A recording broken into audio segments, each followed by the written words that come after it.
Igicamunsi cyiza, igicamunsi cy'umugisha nshuti bakunzi ba Rwanda Online, aho muherereye hose mu bice bigiye bitandukanye. Turacyari tariki 20 z'ukwezi kwa munani 2026, turacyari kuwa kane. Uyu nguyu ni umwanya tuza kubagezaho amakuru abagezwe muri aya amasaha, tukanyarukira mu bice byinshi bigiye bitandukanye, maze tukareba byinshi babikomeje kugenda bihavugwa. Amakuru yacu araza kwibanda muri kano karere k'ibiyaga bigari. Hari amakuru menshi utagomba gucika, yaba ari kuvugwa mu gihugu cy'u Burundi, ari kuvugwa mu gihugu cya Uganda, ari kuvugwa mu gihugu cya Repubulika ya Demokarasi ya Kongo, ndetse n'ari kuvugwa ahangaha mu gihugu cy'u Rwanda. Reka tubanze turebere hamwe ingingo nyamukuru tugiye kuganiraho muri aya makuru yacu. Turahera mu gihugu cy'u Burundi kwa Perezida Evariste Ndayishimiye. Amakuru akomeje kugenda atugeraho aremeza yuko imfungwa nyinshi zikomeje kugenda zicirwa mu magereza agiye atandukanye, ariko cyane cyane izikomeje kugenda zicwa ni izifungiwe muri G2 ndetse n'izifungiwe muri ahitwa muri documentation. Amakuru akomeje kugenda atugeraho, abakomeje kugenda bashinjwa yuko bagerageza guhungabanya umutekano w'igihugu cy'u Burundi, abashinjwa yuko bafatiwe mu mutwe wa Red Tabara, harimo ndetse n'abandi bakomeza kugenda bashinjwa ibyaha bigiye bitandukanye bifite aho bihuriye na politike, benshi bakomeje kugenda bicwa urusorongo. Harimo rero byinshi bikomeje kugenda bivugwa, hari amabanga yamaze gushyirwa ahagaragara, ndetse uwitwa Emile Sabyimana uheruka gufatwa afatiwe muri Red Tabara agafatwa n'ubutasi bwa Repubulika ya Demokarasi ya Kongo, nawe rero yaheruka kwicwa. Hari byinshi bikomeje kugenda bivugwa, hari n'undi nawe rero urembye mu buryo bukomeye cyane, aho yakubiswe akanogonorwa n'uwitwa Albert Bahati. Uyu nguyu akaba yari yarafatanywe n'uyu nguyu Emile Sabimana, bose bafatiwe muri Red Tabara. Ubu ngubu nawe ngo ubuzima bwe bukaba buri hagati y'umupfu n'umupfumu, nawe isaha iyo ariyo yose ashobora kuba yashiramo umwuka. Ariko uyu ngo Emile Sabimana we biravugwa yuko yamaze kwicwa, ndetse n'umuryango we ukomeje kugenda usaba ubusobanuro kubijyanye n'urupfu rwe. Nta wundi ukomeje kugenda abazwa ano marorerwa n'uwitwa General Ildefonsi Habarurema, uyu muyobozi ndetse wa kiriya gice gifungirwamo abantu, akomeje kugenda asabwa ibisobanuro kubijyanye n'uburyo imfungwa zikomeje kugenda zicwa ntiziburanishwe. Hari byinshi ndetse biri kuvugwa mu gihugu cy'u Burundi utagomba gucikwa muri aya makuru yacu. Amakuru yacu n'ubundi turava hano mu gihugu cy'u Burundi tuyakomereze mu gihugu cya Repubulika ya Demokarasi ya Kongo. Ahangaha inshoreke ya Perezida Félix Antoine Tshisekedi Tshilombo yamutamaje aho yagiye mu biro bye, ikagaragaza yuko ishaka umugabo we, ariko bikarangira ahubwo bamuhinduye umurwayi wo mu mutwe. Ni umugore witwa Mati Mayela. Uyu nguyu yamaze kwinjira muri Perezidansi ya Repubulika ya Demokarasi ya Kongo, avuga yuko ari umugore wa Perezida Félix Antoine Tshisekedi Tshilombo. Yaje kubwira abashinzwe umutekano ati naje kureba umugabo wanjye, none se ikibi naba nakoze cyaba ari iki? Muragira ngo njye kurara hehe handi ntabaje kubonana n'umugabo wanjye? Nimunta muri yombi n'ubundi arabimenya kandi aramfunguza. Uyu nguyu umugore se byaje kurangira bite? Hari byinshi byakomeje kugenda bivugwa byakurikiyeho kuri uyu mugore bita Mati Mayela ushinja yuko ari inshoreke ya Perezida Félix Antoine Tshisekedi Tshilombo. Byinshi kubijyanye n'uyu umudamu nabyo byose twamaze kubigukusanyiriza. Turagaruka kuri wa mukinnyi wabaye umukinnyi mwiza cyane hano mu gihugu cy'u Rwanda, ariko ari umunyekongo, uwo ni uwitwa Eritien Nzinga Aluvumbu. Uyu nguyu yavuzwe yumvwa na benshi. Uyu mugabo rero ndetse yaje kugaragaza yuko Tshisekedi ari wa mugabo utarinda ijambo rye ndetse n'ubutegetsi bwose bwa Repubulika ya Demokarasi ya Kongo, bitewe n'uko ibyo bamwemereye igihe rero yageragezaga kuvanga politike na siporo hano mu gihugu cy'u Rwanda batigeze babimuha. Ubu Ruvumbu ari kuvuga ati ndimo ndapfa ndeba bitewe n'ibyo Repubulika ya Demokarasi ya Kongo yanyemereye, ariko amaso akaba yaraheze mu kirere. Hari byinshi rero bikomeje kugenda bivuga kuri Eritien Nzinga Aluvumbu, nabyo tugiye kurebera hamwe muri aya makuru yacu. Amakuru yacu n'ubundi turayakomereza kuri Joseph Kabila Kabange wamaze kujyana Leta Zunze Ubumwe za Amerika mu nkiko. Uwahoze ari Perezida wa Repubulika ya Demokarasi ya Kongo Joseph Kabila Kabange yajyanye Leta Zunze Ubumwe za Amerika mu nkiko arwanya ibihano yafatiwe n'urwego rushinzwe kugenzura umutungo n'abafatiwe ibihano rwa kiriya gihugu OFAC. Kabila yatanze ikirego mu rukiko rwo muri Washington DC avuga yuko gushyirwa ku rutonde rw'abafatiwe ibihano byakozwe mu buryo bunyuranyije n'amategeko ndetse ko ibyemezo bya OFAC bidafite ishingiro. Hari byinshi Kabila akomeje kugenda ashinja Leta Zunze Ubumwe za Amerika zabufatiye ibihano, aho agaragaza yuko bahubutse ndetse bakagendera ku marangamutima ya Repubulika ya Demokarasi ya Kongo. Byinshi kubikomeje kugenda bivugwa biri gushinjwa igihugu cya Leta Zunze Ubumwe za Amerika, na byose twamaze kubikuvira imuzi ni muzingo. Martin Fayulu, uyu munyepolitiki utavuga rumwe n'ubutegetsi bwa Repubulika ya Demokarasi ya Kongo, biragaragara yuko ngo ashobora kuba yatuma ibiganiro bitaba bitewe n'uburyo ngo akomeje kugenda azana amananiza. Nibyo leta ya Kongo ikomeje kugenda imushinja, gusa nawe aragaragaza yuko ibiganiro bitarimo Joseph Kabila Kabange, bitarimo uwitwa General Sultani Makenga ndetse na Colonel Nanga ntacyo byaba bivuze, kuko aribo bafashe runini, aribo ndetse bakomeje kugenda bagarukwaho hano ku butaka bwa Repubulika ya Demokarasi ya Kongo. Hari byinshi uyu nguyu Martin Fayulu yongeye gushyira ahagaragara, gusa yongeye kuri koroza asaba yuko n'u Rwanda rwakagombye kujya muri biriya biganiro, ariko ahabwa urwamenyo n'abanyekongo bavuga yuko u Rwanda ntaho ruhuriye n'ibiganiro bya Kongo. Hari byinshi bikomeje kuvugwa utagomba gucika. Turagaruka kuri AFDLR ikomeje kuba ndetse kuba ikibazo gikomeye cyane hano ku butaka bwa Repubulika ya Demokarasi ya Kongo. Nawe rero hari amakuru mashyashya amaze gushyirwa ahagaragara kuri uyu mutwe wa FDLR, ndetse naho uri kubarizwa magingo aya, n'ibindi byinshi bikomeje kugenda bivugwamo, byose nabyo twamaze kubikuvira imuzi ni muzingo. Bakunzi ba Rwanda Unani, amakuru tukuzaniye ni menshi cyane, yaba ari tukubwiye mu ngingo z'amakuru nayo tutakubwiye. Wowe icyo usabwa nta kindi ni ukudutiza umwanya wawe, maze natwe tukagerageza kuyakuvira imuzi ni muzingo. Birashoboka yuko bwaba ari ubwa mbere warugeze hano kuri Rwanda Online, cyangwa usanzwe ubana natwe ariko ukaba utari wakanda subscribe. Iki nicyo gihe, uyu nguyu ni wo mwanya kugira ngo tujye twibanira umunsi ku wundi. Nta kindi bisaba, nta yindi abonema bisaba usibye kunyarukira byonyine ugakanda subscribe cyangwa se abone kubakoresha ururimi rw'igifaransa, warangiza ugakanda kuri iriya nzogera iri hariya mu nguni, kugira ngo igihe icyo ari cyo cyose dushyizeho amakuru ujye uhita wibonera notification cyangwa ubutumwa bugufi bugaragaza yuko hari amakuru amaze kugera kuri Rwanda Online. Icyo gihe bigatuma uyumva akiri umwimerere atari yaba umuranzi. Nimba waramaze kuduhitamo udahwema kubana natwe mu makuru n'ibiganiro tukugezaho, nyemera tugushimire kuko uri umuntu uw'agaciro cyane. Imigisha y'Imana nikomeze isendere mu ruhande rwawe, komeza uhirwe mu byo ukora umunsi ku wundi, ana kukomeza kugenda wibanira natwe ukanda like, share ndetse na comment. Aya makuru yacu munyemerere tuyahere hano mu gihugu cy'u Burundi. Uwitwa General Ildefonse Habarurema arasabwa gutanga ibisobanuro ku witwa Emile Nsabyimana uheruka kwivuganwa ndetse akivuganwa n'inzego z'iperereza hano mu gihugu cy'u Burundi. Amakuru akomeje kugenda atugeraho kandi ababaje, aravuga yuko nyuma y'umwaka urenga afunzwe mu ibanga rikomeye cyane ahitwa muri documentation, uwitwa Emile Nsabyimana yoba rero aherutse kwitaba Imana. Emile Nsabyimana na mugenzi we Albert Bahati baragizwa ko ari abarwanyi ba Red Tabara bafatiwe muri Repubulika ya Demokarasi ya Kongo, bakazanwa hano mu gihugu cy'u Burundi mu ndamukiza 2025, aho ndetse bafunzwe mu nyegero mu kiringo kirenga umwaka n'igice, ndetse ntibigeze bajyanwa mu butungane. Imiryango yabo ntigeze imenyeshwa ko bafunzwe n'iperereza. Kugeza ubu ngubu nta mucyo uriho mu kugena urupfu rwa Emile Nsabyimana uko rwaba rwaragenze. Umukuru w'iperereza General Major Ildefonse Habarurema, cyangwa bakunda kwita ngo Kikongo, ategerejwe no gusigura uburyo ubuzima bwa Emile Nsabyimana bwaba bwaragenze. Ese ubundi uyu nguyu Emile Nsabyimana yaba ari muntu ki? Emile Nsabyimana avuka mu mutumba wa Bumba, zone ya Ninga yahahora muri komine ya Butaganzwa mu ntara ya Kayanza, ndetse yahahora. Umuryango wiwe ndetse wakozweho cyane n'urwino rwo muri 1993, Aiserone yarishwe atemagu. Emile yakuriye ndetse mu nkambi y'abateshejwe ibyabo yari ahitwa Buraniro, hanyuma ndetse aza kwimurirwa ahitwa Nyabibuye, ni muri komine ya Butaganzwa. Emile ndetse yashoboye kurangiza amashuri yisumbuye kuri lycée ya Kayanza muri section économique. Muri 2015 yahavuye ahunga igihugu mu gihe abarwanyi b'umugambwe MCD bariko ndetse barahamwa bidasanzwe. Nawe rero nyene yari ari ndetse mu rwaruka rukuriye muri uwo muryango cyangwa muri MCD. ifatwa rya Emile byagenze bite?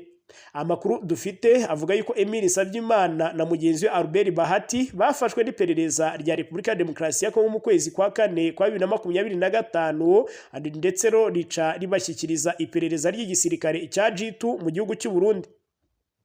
Bafashwe barimo baragizwa ko ari abarwanyi ba Red Tabara. Aya makuru kandi avuga yuko Emile na Albert bafunzwe ukwezi kose mu biro bya G2, hanyuma ndetse baza kwimurirwa ndetse muri gereza ya SNR cyangwa aho ndetse no mu bijyanye naho n'iperereza benshi bita muri documentation. Iyi ngo ni urugendo rushya ndetse aho rero yakomeje kuhura n'ibizazane bigiye bikomakomeye. Kuva muri 2025 hari abantu benshi bafungiwe muri G2, nyuma rero bakaza kujyanwa muri SNR cyangwa muri aho bitwa muri documentation. Hari n'abandi rero baheraga muri documentation bakaza kuzanwa muri G2. Bageze muri documentation, Emile na Albert bafunzwe nabi cyane bashirwa ndetse mu kasho kabi cyane kari kure y'abandi banyororwa. Ndetse rero aho ngo barwariye babyimba amaguru, babaho mu buzima bubi cyane, bicishwa inzara, aho rero ngo ubuzima bwabo bwavuye bwangirika mu buryo bukomeye cyane. Emile Sabyimana ngo yaba yarasohowe ku itariki 28 z'ukwezi kwa karindwi 2026 ajyanwa kwa muganga ndetse hanyuma asubizwa mu iperereza. Icyaje gukurikiraho nuko ngo ubuzima bwe bwaje kurangirira aho ngaho. Amakuru dukesha bimwe ndetse mu mabanga avugwa mu bice bigiye bitandukanye, hariho ndetse ngo niko yavuga hari intumbero yo kuvuga ko Emile yaba yarashatse kwaka impoho abapolisi bikaza kurangira ahise araswa. Ibyo ngibyo rero ndetse bikomeza kugenda bikoreshwa n'uru rwego, aho rero uwo bivuganye wese bamuhimbira ibinyoma bisa nk'ibi. Umukuru w'iperereza ndetse yasabwe gusobanura iby'uyu Emile Sabyimana. Iperereza ry'u Burundi cyangwa bakunda kwita documentation rikora amabi menshi cyane atigera asigurwa. Iyi documentation yarihaye ububasha bwo gufunga abantu igihe kirekire kitemewe n'amategeko, ntibagire ndetse n'abajyanwa imbere y'ubutungane. General Major Ildefonse Habarurema ndetse urongoye iyi documentation cyangwa SNR arasabwa rero gusigura impamvu amaze umwaka urenga afunze Emile Sabyimana na Albert Bahati batarigeze bajyanwa imbere y'ubutungane. Uyu ngo arasabwa kandi gutanga umucyo ku bijyanye n'ubuzima bwa Emile Sabyimana. Aha ngaha rero bikomeza kugenda bigaragaza yuko hari benshi bakomeje kugenda bafungwa ndetse bajezwa ibyaha bigiye bitandukanye kandi bihimbwa, ahubwo ugasanga bifite aho bihuriye na politiki. Mu mwaka uheze hari ndetse umunyororo witwa Isidori Bayubahe ndetse yakuwe mu ibohero rya Ngozi amanukanwa ndetse mu cyicaro cy'iperereza hano mu mujyi wa Bujumbura mu modoka ya Salvatore Horihoze, atwawe ndetse aza gutwarwa muri documentation mu ntara ya Butanyerera. Yashikanywe mu iperereza yaraye ndetse akubitwa ijoro ryose, ahanini azira yuko yanze gutanga kode ya telefone yiwe ngo bayinjiremo. Ndetse uwahagarariye igikorwa cyo kumwica nabi cyangwa kumwica urubozo yari uwitwa Joseph Mathias Niyonzima bakunda kwita Kazungu. Bamaze rero kumwica barateruye bajyana mu bitaro, maze umuryango we ubwirwa yuko yishwe n'indwara. Kugeza uyu munsi Major General Ildefonse Habarurema ndetse ntarigera atanga umucyo ku rupfu rw'uyu mugabo, kuko atigeze anatanga umucyo ku rupfu rwa Augustine Matata ndetse na Innocent barutwanayo bishwe n'amahiri y'iperereza muri 2021. Abangaba nabo barakubiswe mpaka bashizemo umwuka. Ibi ngibi ni ibikorwa bikomeje kugenda bikorwa n'ubutegetsi ndetse n'ubutegetsi bwa Perezida Evariste Ndayishimiye, aho benshi batavuga rumwe n'ubutegetsi cyangwa bagiye bashinjwa yuko bagiye bajya mu mihari igiye itandukanye, bagendaga bakubitwa mpaka bishwe. Reka tuve hano muri igihugu cy'u Burundi dukomereza amakuru yacu mu gihugu cya Repubulika ya Demokarasi ya Kongo. Umugore witwa Mati Mayele ndetse ushinjwa yuko ari inshoreke ya Perezida Félix Antoine Tshisekedi Tshilombo yinjiye muri perezidanse avuga yuko ashaka umugabo we Félix Antoine Tshisekedi Tshilombo. Yabwiye abashinzwe umutekano ati naje kureba umugabo wanjye, none se ikibi naba nakoze ni ikihe? Muragira ngo njye kurara hehe? Kandi ndetse ni mu nta muri yombi n'ubundi agombe bimenye kandi aramfungura. Uyu mugore rero ndetse nyuma perezidansi ya Repubulika ya Demokarasi ya Kongo yatangaje ko Fashi atazi uwo mugore, ko batigeze bagirana n'umubano uwo ari we wose ndetse batigeze bahurira ahantu aho ariho hose. ngo ndetse byaje no kongera batangaza yuko ngo umuryango we w'uyu Mati wavuze yuko uyu mugore yaba afite ikibazo cyo mu mutwe. Gusa rero amakuru yakomeje kugenda ava ku ruhande aremezwa yuko uyu mugore ngo yaba ari mu ba ex ba Perezida Félix Antoine Tshisekedi Tshilombo, kandi ikindi ngo akaba amuzi nubwo akomeje kugenda amwihakana.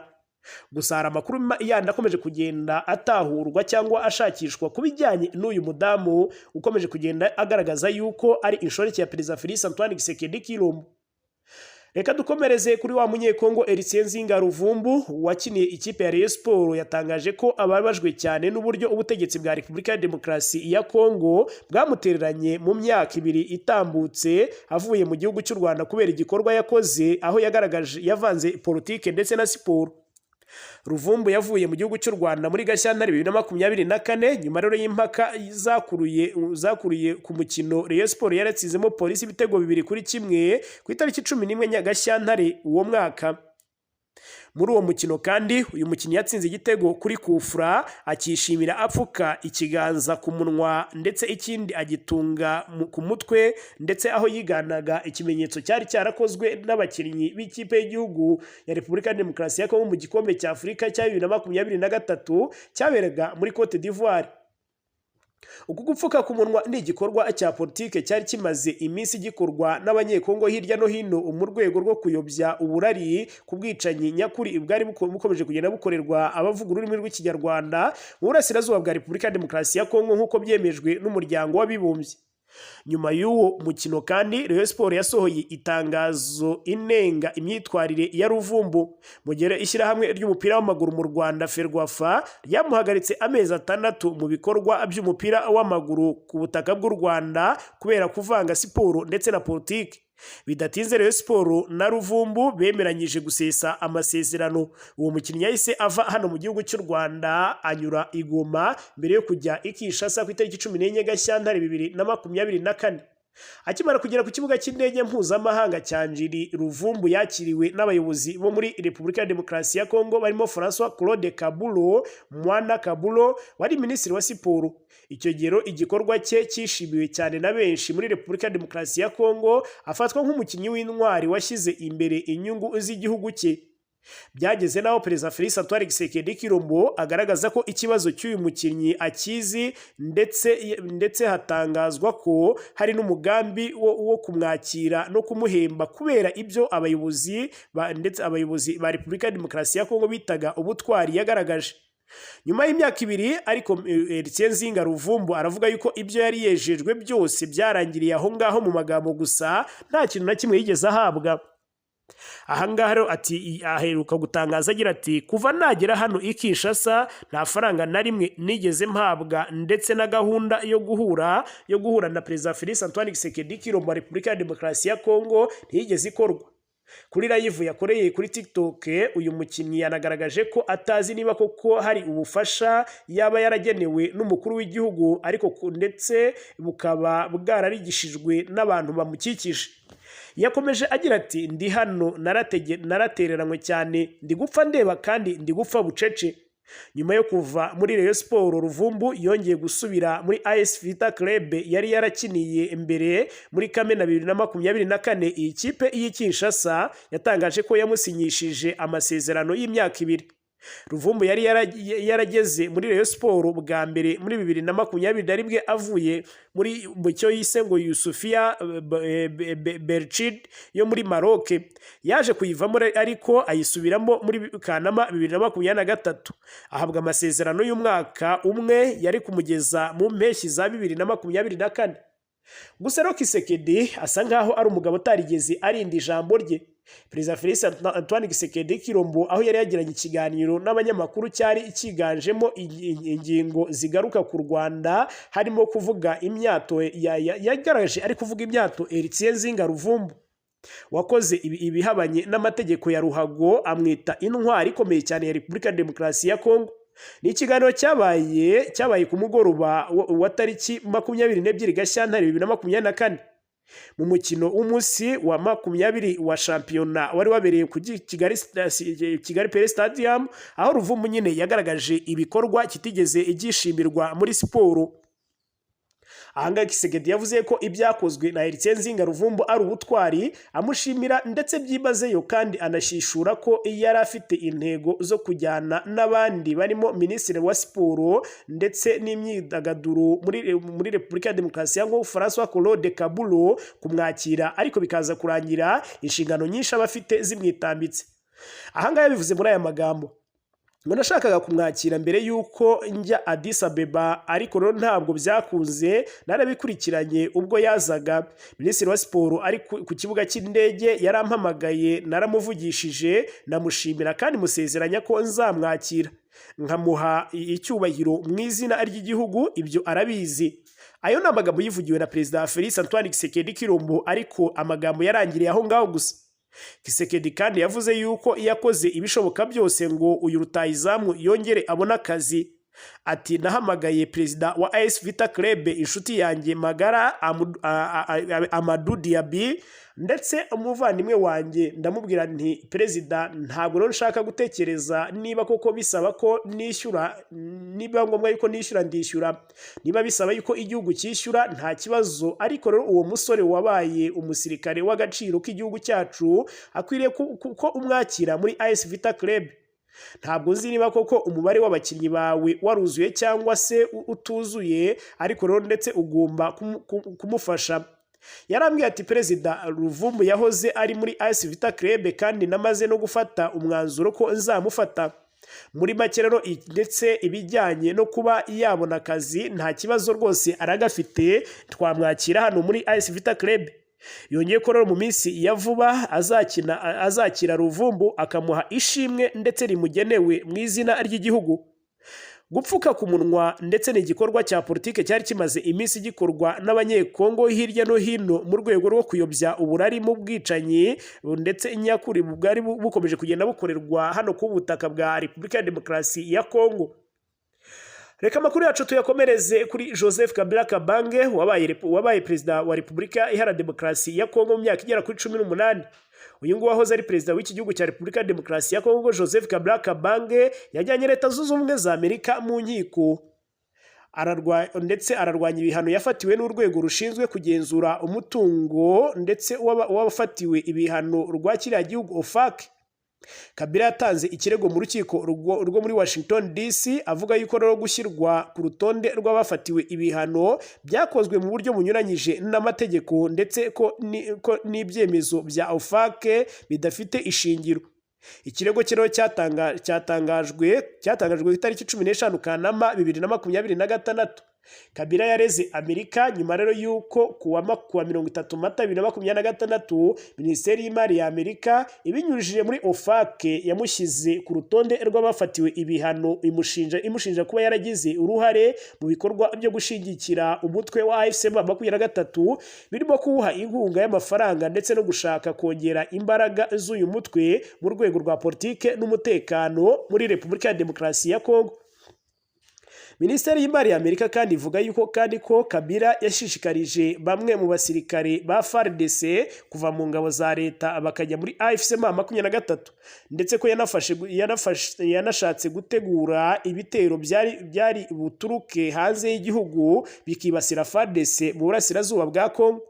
Kabila ariko urwanya ibyo birego mu rukiko yavuga yuko icyemezo cyo kumufatira ibihano cya OFAC cyafashwe mu buryo butaboneye kandi budafite n'ishingiro. Kabila kandi ndetse yashyizwe kuri ruriya rutonde bivuye ku mutungo we wari uri muri Amerika cyangwa ndetse ucungwa n'abantu cyangwa ibigo bya Amerika wahise ufatirwa. Abanyamerika nabo kandi muri rusange ndetse babuzwa gukora ibikorwa by'imari cyangwa ndetse ubucuruzi birebana nawe keretse OFAC ndetse bitanzeho uruhushya. Ikirego cya Kabila rero gishobora ndetse kuvamo intambara y'amategeko hagati y'ubutegetsi bwa Amerika, aho ashaka ko urukiko rusuzuma niba koko OFAC yari ifite inshingano ndetse ishingiro rihagije n'ububasha bwo kumushyira mu bihano. Muri runo rubanza kandi Kabila yifashishije Eric Ferrari, umunyamategeko w'umuryango Ferrari Association w'i Washington DC, uzwi cyane mu manza zijyanye n'ibihano bya Amerika ndetse n'ibyemezo bya OFAC.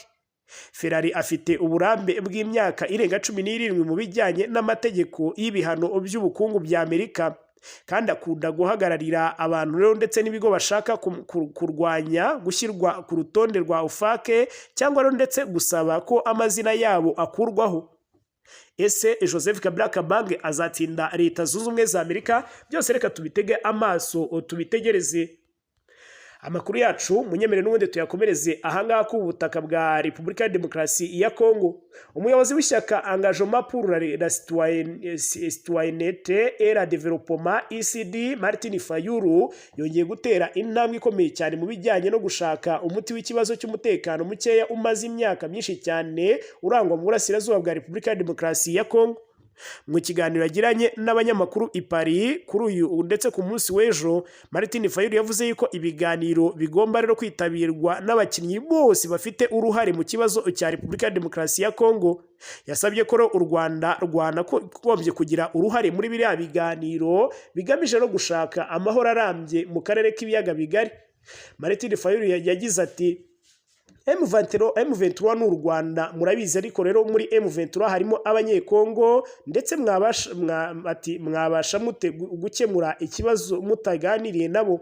Mukwiye ndetse no kuganira n'u Rwanda kuko narwo ruri muri kino kibazo. Aya magambo ya Martin Fayulu kandi yateje impaka zikomeye cyane mu bijyanye n'uburyo yasobanuye umubano uri hagati ya M23 n'u Rwanda. Ati M23 si u Rwanda, ikibazo gikwiye rero kureberwa mu buryo bwagutse. Mu gihe bamwe rero mu banyekongo bakunze rero kuvuga ko M23 ari u Rwanda, iyo mvugo rero ndetse ntikwiye rero gufatwa nk'ukuri kudashidikanywaho. M23 ni umutwe urwanira abanyekongo bavuga ururimi rw'Ikinyarwanda ukorera mu butaka bwa Kongo kandi ugizwe n'abanyekongo gusa.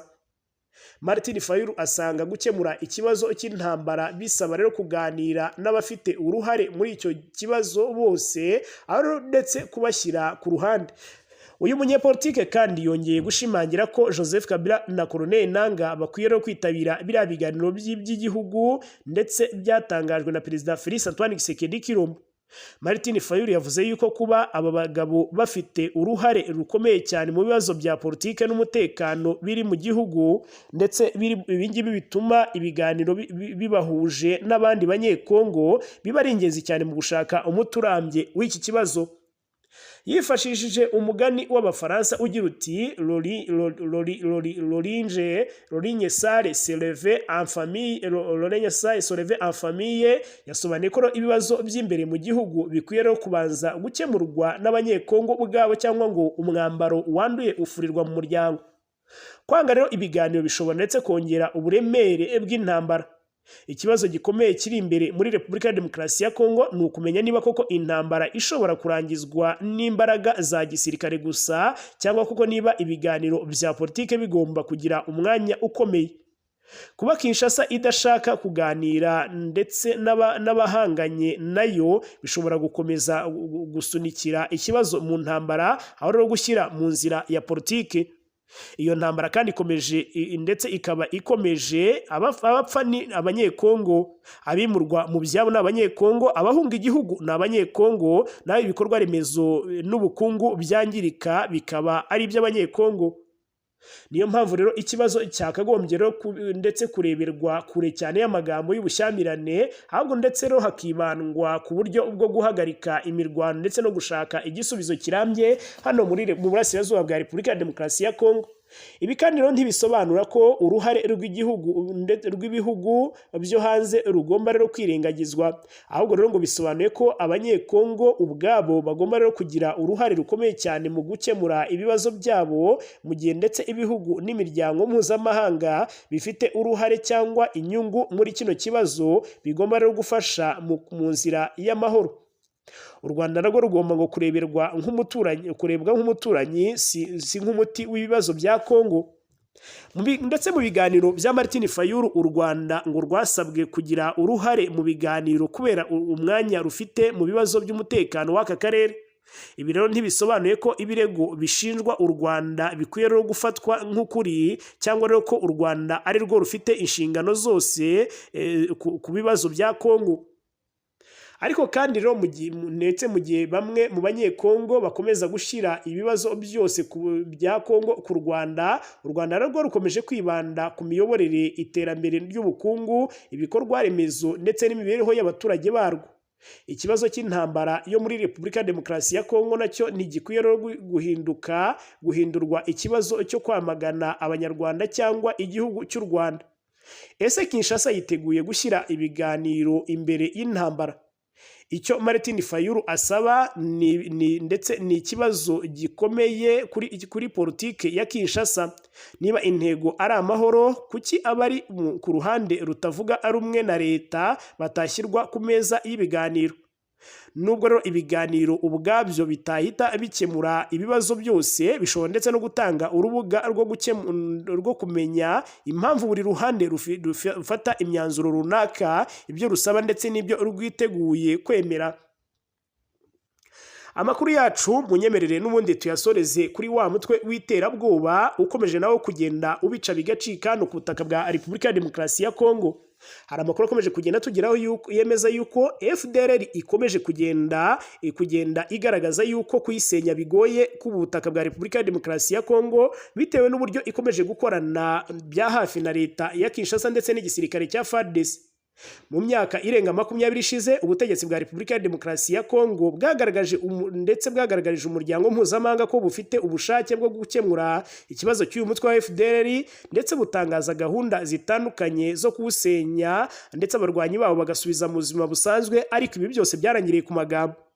Nyamara uko imyaka igenda itambuka, uyu mutwe w'iterabwoba ukomeje kubaho ndetse ukiyubaka birushijeho, ndetse ukomeza no kugira uruhare rutaziguye kandi rukomeye mu ntambara zo mu burasirazuba bwa Kongo. Muri iki gihe leta ya Kongo kandi yongeye kugaragaza ko ishaka gusenya FDLR binyuze mu masezerano impande zombi zagiranye yo kurambika intwaro no gushyirwa mu nkambi zabugenewe no kuzisubiza mu buzima busanzwe. Bamwe mu bahoze muri FDLR baravuga yuko ndetse ibyo leta ya Kongo itangaza kuri uyu mutwe uyu munsi atari ibishya. Mu buhamya rero bwagiye butangwa, bwagiye bugaragaza yuko ibi FDLR ikora bigoye kugira ngo yitandukanye n'uyu mutwe wa FDLR.